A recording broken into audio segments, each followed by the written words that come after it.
Hi again folks, I'm going to carry on tonight with the wee Perch Bobber that we turned last night. I actually went ahead and done a bit of work on the ones that we done last night, but this is another one I've done the other now, just to get us back to where we were.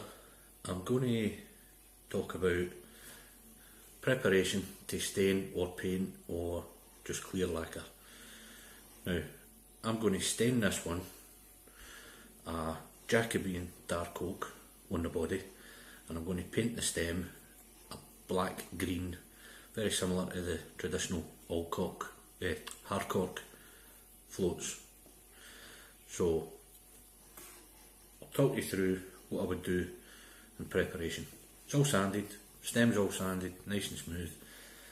If I was going to clear lacquer this float, I would use shellac based sand and sealer, straight onto the float, possibly 3 coats, with a rub down in between with a bit of fine grade wire wool. Brings it up like glass, ready for lacquering after you're painting and whatever. But today, with this float, I'm going to dye the body using colour on wood dye. So I'll go ahead and do a wee bit of that just now. This video will be in a couple of wee bits because it's a bit of drying in between. So, nice soft towel. I'll put the dye on the towel and then start and just tuck this down a bit. From the bottom of the body, just work the dye up, because we're going to paint the top of it. So if we just work the dye up the way, like so, making sure you get it right round the bottom, just at the shoulder where it goes onto the stem.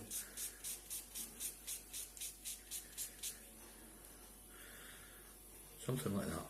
Now, you want a darker colour, obviously more dye on. The more you put on, the darker it'll get, obviously. What I like to do, starting for the top here, work down the way, using a clean bit of towel, just gently remove some of the dye. It gives it a graduated appearance, like that. So I'll let that dry, and then we'll do the next stage. See you in a wee bit. Hi guys, back again. The body's dry, so what I'm going to do now is give the stem a coat of the green. This is the paint I use, crank range of colours. You don't need a massive amount, it's only for stems and things, sometimes a body. Revel aqua colour, water based, great pigment, great colours. So, in we go. Not too much paint in the brush, obviously. Load it up. I start from the bottom, work my way up towards the shoulder, smoothing it as you go. Now what I like to do again is use the kind of square fronted, square edged brushes. It's good for this. Put a paint on the brush and just touch it up to the shoulder and away. It gives you a nice straight line. Good finish.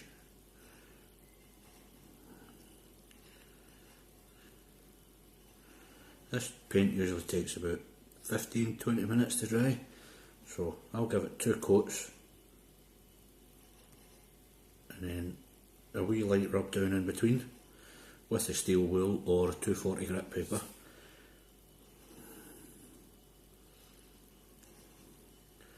So that's a wee quick one. Make sure there's a wee dab on the very end, because that will show. So nice and smooth, taking shape, getting there.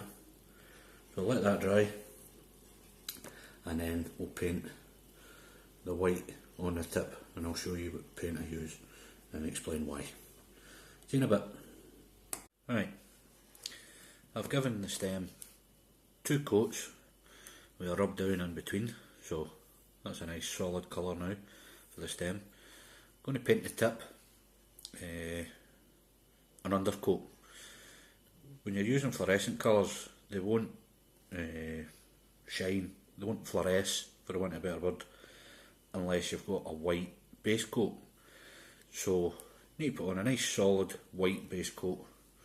There's another wee float I've been doing, something very exact, virtually the same as that. That's had a white tip on it, that's had one coat, so that'll need another, maybe 2 coats. You can still see a bit of the wood dye coming through, so another couple of coats and then that'll be ready for the fluorescent colour. What I use, dead simple, wee sample pot of white emulsion. Dries quickly, nice and even, you can sand it down a wee bit if it's a wee bit bumpy. For the tips I use, again, a square fronted brush but an angled one, just lets me see what I'm doing. I've got a pad here that I use this for my floats to dry in. I'll let you see that, just a few floats that are on the go just now. So I use that, and on the end of it I have a couple of holes, different sizes depending on what I'm using. You'll see why in a wee second. So I'll go ahead and give it a coat of this. I'll give it a few coats while the camera's off, but I'll give it one coat just now and you'll see what I do. I use one of the holes, put the tip in it, and then you can spin the float quite steadily and keep it relatively straight. So I'm going to mark my line where I want the white. I'm going to have a white band, a small white band, maybe about 4 or 5 mil wide, something like that there, and then the rest of it will be the colour, whatever colour I use for the tip. So what I do is get my point, I'll just give it a wee mark, see if that's going to be okay, that's roughly where I want it, and then holding the brush nice and steady on the pad and just turn the float, don't move the brush, just hold the brush very still and let the float take the paint. I'm just getting a line on it first and then I'll fill in.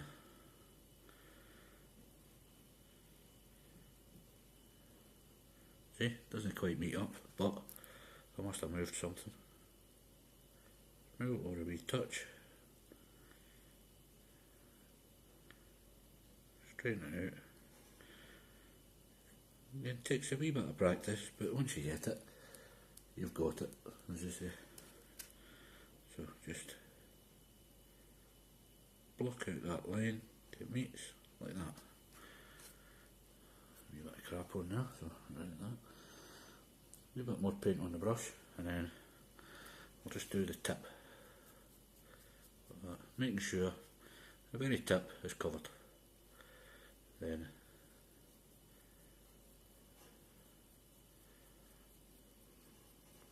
all like that.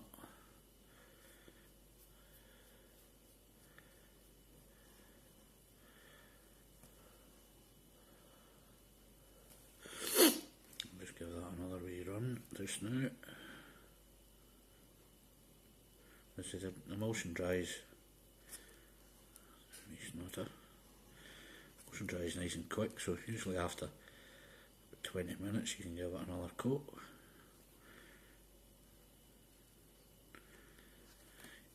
There we go. So that's the tip. Had one coat of the white, Jacobean oak on the body, graduated, a wee bit dark at the bottom. That will show better once it's lacquered. And the black green on the stem. So I'll give it another couple of coats on the white and then it'll be ready for the colour. See you in a bit. Back again, folks. Going to paint the fluorescent red on the wee bobber. 3 coats of the white, so go ahead and paint the red. Going to do this with a red bowl from here, quarter, maybe an 1/8 inch up the stem, leave a white band, maybe about again quarter inch wide, and then red on the rest of it. So using a wee brush, 6 mil wide, square front again, so go ahead, load up, and then Same with the board with the wee hole. So I'll just form a line.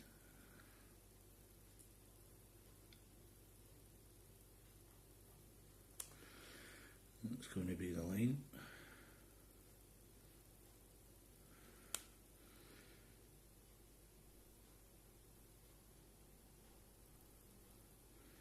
This paint takes about three coats to get a nice solid colour, so I'll show you me doing the first coat and then I will carry on off camera and do the rest, because it's a bit boring watching the same thing over and over. So I'll just bring it a wee bit up the stem,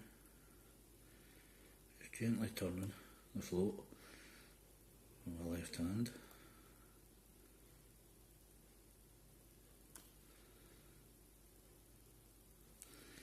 I just want to even this out. You can see it's quite thick in parts, so if I even that out, makes it better when the subsequent coats going on.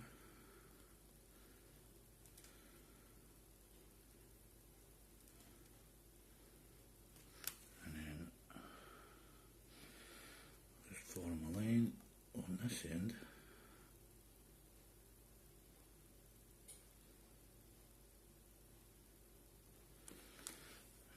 Do it is just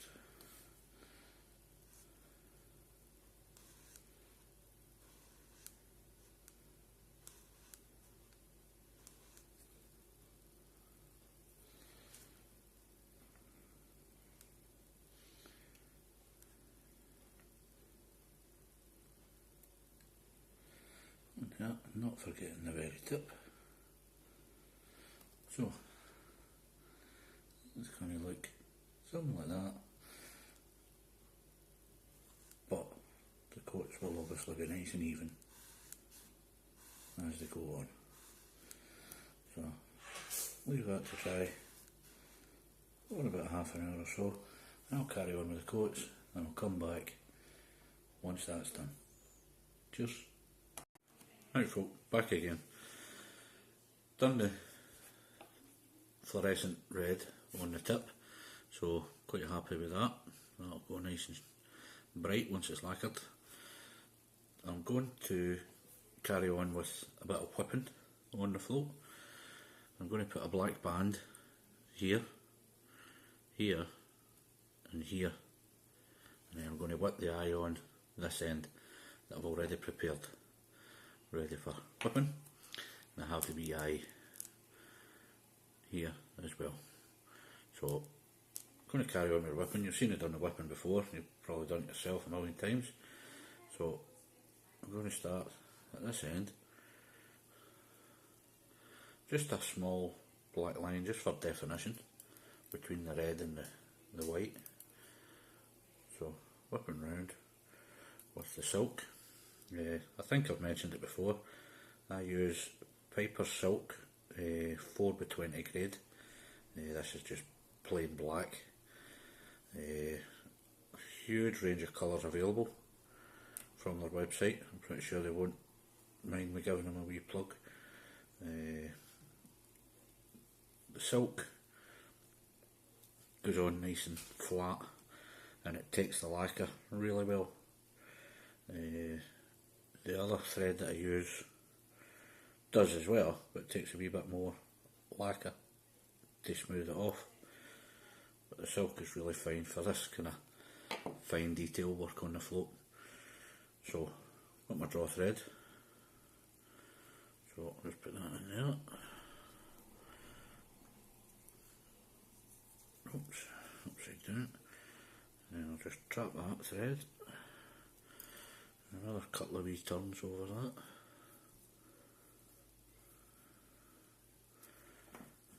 And cut it off.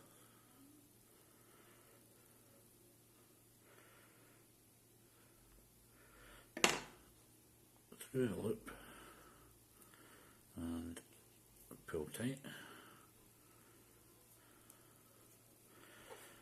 And a wee trim. About that. That's one.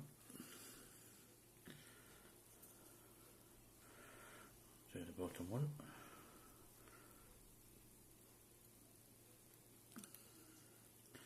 This just gives you nice definition between the colours, and also helps with bite indication, especially as you'll know on like a tense lifting float or something. You get the black and white bands, really shows up well, and you get a nice lift bite. And that.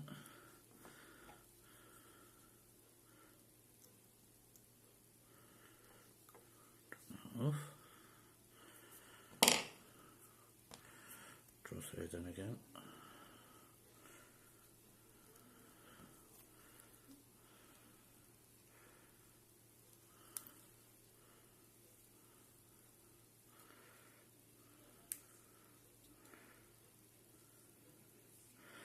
I'm just knocking the threads up nice and tight. That.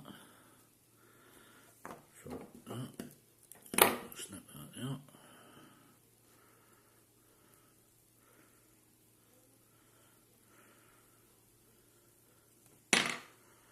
Through the loop and pull. I will just give it a wee tighten at the end there as well, and cut that off flush. I'm going to use the tweezers here just to tease this up. I don't know if you'll see it in the camera, but there's a very slight gap in the thread. Don't know how close this will get in. There is a wee gap, trust me. I'm just using the edge of the tweezers. Just tease it up, closes up the gap, makes it a lot neater. So, going on to this one here. Again, just lay the thread on flat.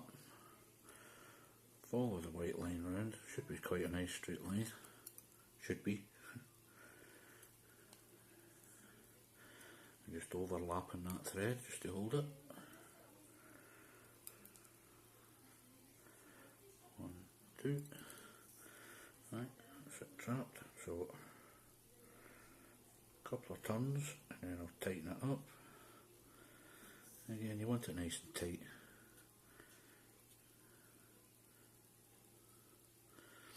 I say this is just an alternative way of doing the black line. Some people can paint them nice and fine. I don't have the steadiest of hands, so when it comes to painting or putting a black line on a float, I prefer to use a thread. It's all a personal preference. And what I'm going to do, rather than cutting off the tag end, I'll put my draw thread in just now, flip over,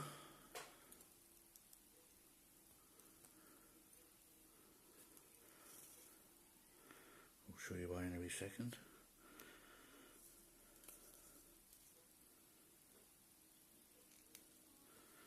Remember, always keep the ends out. You don't want to whip them in, or we'll be in trouble.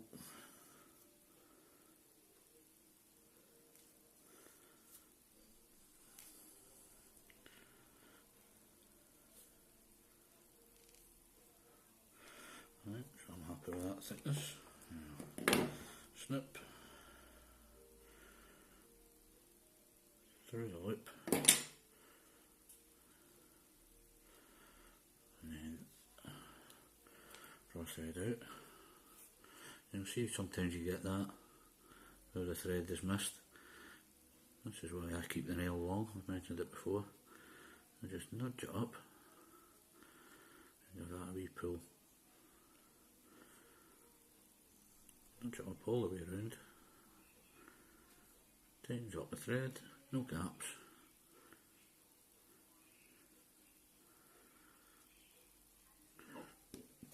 Right, and then trim that there. The reason I left that one on this time is because it's a narrow whip. Sometimes if it's only under 2 or 3 turns it can fall out, so it's under all the turns, so it's a wee bit more secure. Nice and close. And that's the tip of that whip.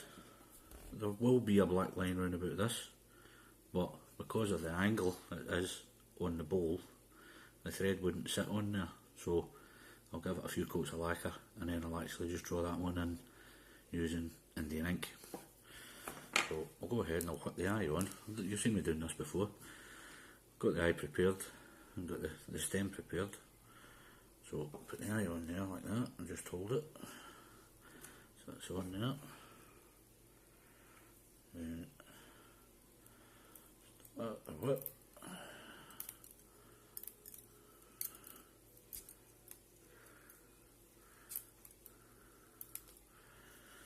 So it started so I can spin it out.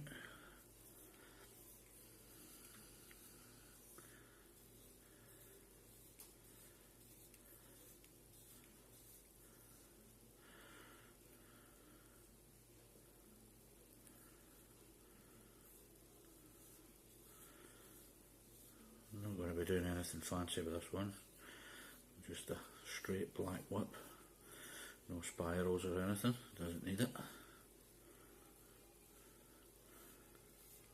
Just up to the end of the legs on the eye. I've left the tag end on just now as well because it's an eye and you want it nice and secure. Don't want to cast out and lose the float in mid cast down to a faulty eye.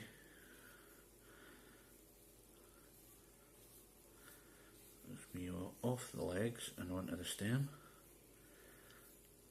So what I'll do, so trim the tag end now.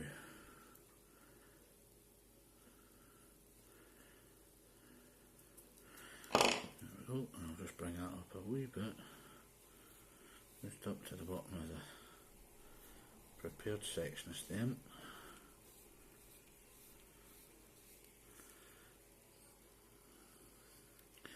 Just give them a wee nudge up again to keep them tight.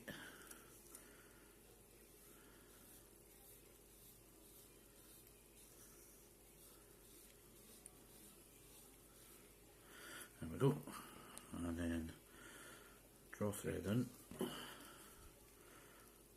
whip over, and then half a dozen spins. There we go, that'll do it.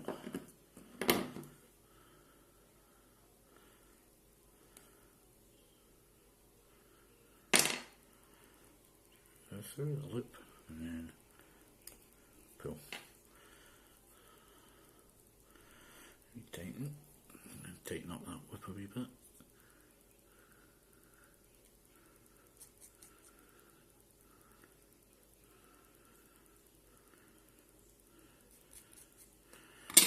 There we go.